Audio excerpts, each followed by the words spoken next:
Good morning. My name is Jeanine Maurer. I'm a core leadership team member, and I would like to thank you for taking the time to listen to my proposal on building a healthier workforce through resilience training. With over 20 years in nursing, I have seen many trends and changes. Perhaps one of the most disturbing is the early exodus of quality critical care nurses from our profession due to depression and burnout syndrome. In addition to the loss of quality nurses, almost every clinical error includes aspects related to stress and/or fatigue. As a leader, I've repeatedly asked, what can we do to prevent this rising trend and increase retention of quality nurses? To address this issue, I'm proposing building a healthier workforce with resilience training. When I began exploring this idea, I first developed an evidence-based research question. Does a multifaceted resilience training program that includes the utilization of mindfulness-based stress reduction exercises over a 3-month period decrease depression and improve resilience in critical care nurses? To further address the clinical issue of high burnout and increasing diagnoses of depression in critical care nurses, I have made an effort to locate supportive research and develop a stress reduction program that can be implemented in the clinical setting. Bedeau and Murphy, 2014, suggests that being mindful may not only reduce stress, but also lessen the impact others' negative emotions have on us while working. I utilized the Arizona Health Sciences Library database CINAHL and began the search with 2 keywords, stress and nurses, and the limit of full text. This resulted in over 3,000 articles. Filters to narrow down to research papers that met the criteria were then used and included references available, abstract available, published data parameters from 2010 to 2014, human research article, peer-reviewed, and randomized controlled trials. This resulted in 10 papers, of which 3 were in contention. I then looked for the research that met the key elements of stress reduction measures for clinical care nurses. This left 1 solid research paper that met my key elements and included synthesized evidence that was well supported. The research article chosen, Feasibility and Acceptability of a Resilience Training Program for the Intensive Care Unit Nurses, was written by Miller, Conrad, Evans, Jost, Solinthies, Rothbaum, and Moss, and was published in the American Journal of Critical Care in 2014. The main rationale for selecting this research as being relevant was the fact that this is an experimental study which was well supported by national and worldwide research findings such as Lon, Ramat, Subramanian, and Carr's 2014 paper that concluded mindfulness-based cognitive therapy, or MBCT, is effective for reducing stress at work with critical care nurses. This was a randomized controlled trial that addressed the PCOT questions, key components, concerns of depression and burnout. The intervention had a strong correlation to the PCOT questions with mindfulness meditation intervention that was readily accepted by the participants. Miller, Conrad, Evans, Jost, Solinthies, Rothbaum, and Moss's 2014 study was centered around a 12-week intervention that included a 2-day educational workshop on multifocal resilience training. Their research focus was to evaluate the effects, feasibility, and acceptability of a stress reduction training program that included mindfulness-based stress reduction training, or MSBR, for intensive care nurses. MSBR is key to keeping our nurses healthy and engaged for the long term. Smith, 2014, supports this, stating, nurse use of MBSR may be a key intervention to help improve nurses' ability to cope with stress and ultimately improve the quality of patient care. They structured their research as a blinded randomized controlled study. This study included a demographic questionnaire and baseline testing on resilience, anxiety, depression, and post-traumatic stress disorder, or PTSD. Participants learned techniques for 15 minutes at least 3 times per week, engaged in 30 to 45 minutes of aerobic exercises 3 days per week, completed written exposure therapy 30 minutes weekly, and attended event-triggered counseling sessions that lasted between 30 and 60 minutes. Again, this correlates nicely to the PCOT question because it directly addresses the effectiveness of stress reduction programs that include mindfulness-based meditation on depression in critical care nurses. So let's take a look at their research methodology.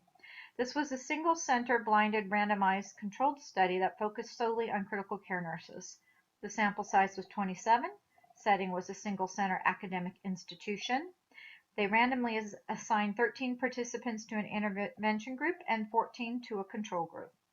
Characteristics of the participants included that they were all currently working as bedside ICU nurses for 20 hours per week and had scored 82 or less on the Connor-Davidson Resilience Scale, or CD-RISC scale. The intervention group was 92% female, 42% single, 100% white Caucasian, 25% had children, were in practice for an average of 4.88 years, and all had a bachelor in nursing degree. The control group was 86% female, 50% single, 100% white Caucasian, 14% had children. They were in practice for an average of 5.81 years, and 100% had a bachelor's in nursing degree. As you can see, both groups were predominantly white females and all held a bachelor's of science degree in nursing. Data collection pre and post 12-week intervention included 3 scales: the Donner-Davidson Resilience Scale, which is a self-report assessment, the Post-Traumatic Diagnostic Scale, PDS, and the Hospital Anxiety and Depression Scale, or HODS. There was 1 inventory rating, the Mosluck Burnout Inventory, or MBI, and 1 questionnaire, the Client Patient Satisfaction Questionnaire 8, or CSQ-8. Measurement of data produced by both groups was completed using descriptive statistics, including means and standard deviations and frequency distributions. Interpretive qualitative analysis was done by grouping writing examples into themes, categories, or domains using deductive coding framework. Data analysis included comparative analytics between groups that was completed using the Wilcox rank sum test, and variables were compared using the X-squared test. Statistical analysis significance, or SAS, was utilized, and p less than 0.5 was considered statistically significant. Determination of the effect of intervention was evaluated by a repeated measure pre-test, post-test analysis. The primary results that best answer the PICO question that were derived from the Hospital Anxiety and Depression Scale, or HODS. When looking at the HODS scores, we see that the intervention group showed statistical significance at p equals 0.03, which indicates lower rates of depression and increased coping. We have additional supportive findings. The PTSD symptom scores noted that the intervention group showed statistical significance at p equals 0.1, which indicates lower rates of severe stress. And the CD-RISC resilience scores showed that the intervention group had strong statistical significance at p equals 0.05, with their before score rising from 71 to 78, which indicates increased resilience. The main study strength of this experiment was that it was an experimental study that utilized a blinded, randomized controlled trial with in-depth measurement and analysis. It included utilization of a multimodal intervention to promote resilience that was both feasible and acceptable to participants, and that was successfully implemented. No participants dropped out of the study, therefore attrition was not a threat to internal validity. Limits to external validity include the small sample size, which does not allow for generalization to other centers, the power size, which limited the ability of the study to reach statistical significance in resilience scores. The study had multiple components, making it very complex. Other interventions were not researched and theoretically could have been as beneficial as the ones utilized in the study. And as previously mentioned, there was little variation in demographic makeup. Therefore, generalization to other groups could not have been made even if the sample size had been larger. To appropriately implement a resilience training program at our facility, several entities need to be involved. This includes the Quality Assessment and Process Improvement Committee, or QAPI, and the clinical and executive leadership teams, key nurse leaders and educators, and the critical care charge nurses and their staff. I'm proposing a 2-day resilience training seminar that will be held in conjunction with an in-house pilot study. The plan is to hold the seminar 8 weeks from the approval date and have a follow-up 4-hour session at both the 3-month and 6-month interval. The seminar is to be held in the North Campus Education Center. A speaker and instructors to administer the resilience training will be brought in. Training will consist of 2 8-hour days. This will be repeated 3 times during the week to accommodate schedules. The QAPI team will create a simplified randomized research study to include pre-test and post-test data on depression, PTSD, and resilience. A detailed cost analysis will be provided to the executive committee.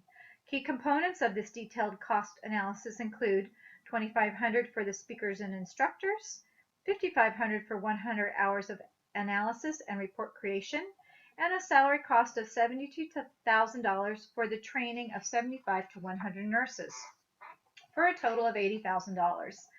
Thankfully, we will not have a meeting room expense as there is no fee for use of our own room. We will look at cost versus value in just a moment. So what is my plan? The key to successful implementation will be to gain the support of QAPI, clinical and executive leadership, critical care directors, and their charge nurses. With the support of QAPI, we can roll this into a process improvement goal for our center that includes critical care nursing directors.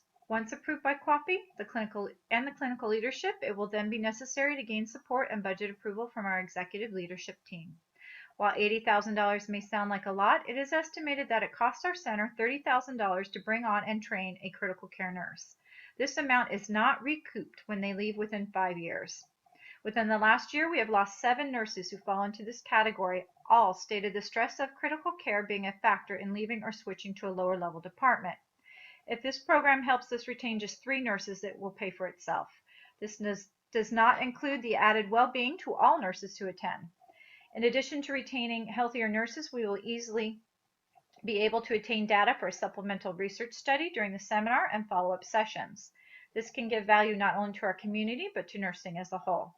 Once approved, we can discuss the proposal and create a planning team at our monthly leadership meeting. This program should be mandatory for all critical care directors, managers, and charge nurses, but voluntary for all critical care staff nurses. Although I'm suggesting some mandatory attendance, participants will be able to choose whether or not they participate in the study. After finances are obtained, we can begin the process of hiring a training team and rolling out communication of the event. In addition to the key communication components I just addressed, we will also have a structured rollout plan.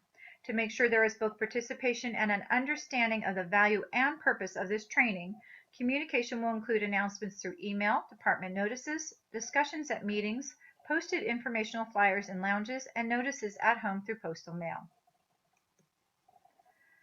So what are the next steps? First, I will be setting up times to present at QAPI and leadership. And once that occurs, I will assemble a core team of engaged critical care nurses. This team will develop and set long and short-term goals, divide tasks, and my hope is to begin this project by March 2015.